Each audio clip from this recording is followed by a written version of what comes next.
Political analyst, academic and local media personality Eusebius McKaiser is with me this morning. I'm going to explain to you why he's been touring the country to talk about a new published book, A Bantu in My Bathroom. I think there it is there. It's a collection of essays.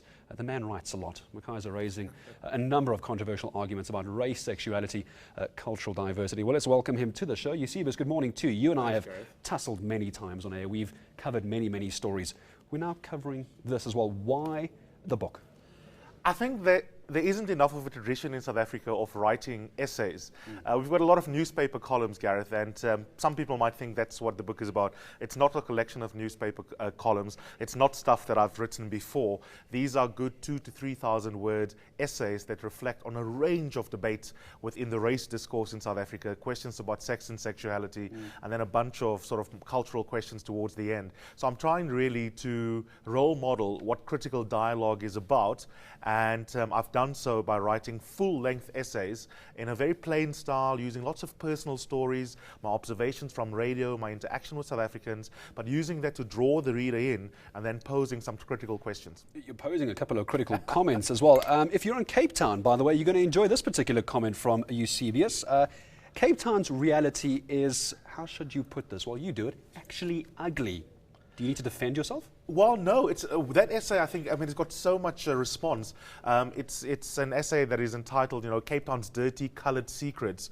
And basically what I comment on that essay, Gareth, is how coloured people, especially your Bergies in Cape Town, are almost rendered invisible. All of us love Cape Town. And the Cape Town that you see in glossy brochures is of this amazingly cosmopolitan, integrated place.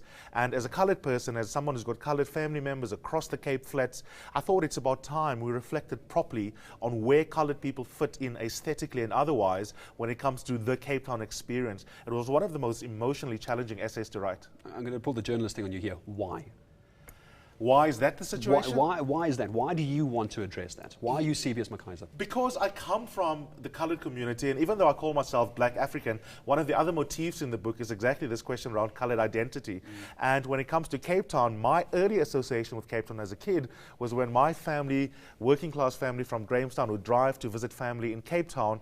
And I know what Cape Town is like. It's quite a harsh place for many coloured people across the Cape Flats. And yet, if you and I go on holiday as our little middle-class Joburgers, we tend to hang around the southern suburbs. It's gorgeous, and we might get irritated when we see one of those coloured beggars coming towards us. And yet there's nothing in the popular literature or in academic literature that properly focuses on the fate of the coloured community in Cape Town. And I thought it's about time someone put the spotlight on that. It's a bit of a bubble in Cape Town, someone might actually just as well. I do want to bring up the issue of sexuality as well. You touch on that quite a lot. We are quite tight on time, Eusebius. As quickly as you can, how important is that to you as the author and you as a person? Well, obviously, as someone who's openly gay, Gareth, it matters to me quite a lot that we talk about sexual orientation in a country where we have such incredible levels of homophobic violence, not just against Black African women in townships, but also if you're middle class and gay and a man, you also experience institutional homophobia. So there's a lot of essays in the middle section of the book that deal with the morality around homosexuality and coming out processes. Well, I think it's going to be a wonderful read. A Bantu in My Bathroom. The author with me as well, Eusebius McKaiser, well known here on this channel as a political analyst, now getting a slightly more personal and giving us an insight into his experiences, his life, and the way this man thinks. It's quite fascinating. The new book out on shelves at the moment as well, we understand. My thanks, Eusebius, to you for coming in.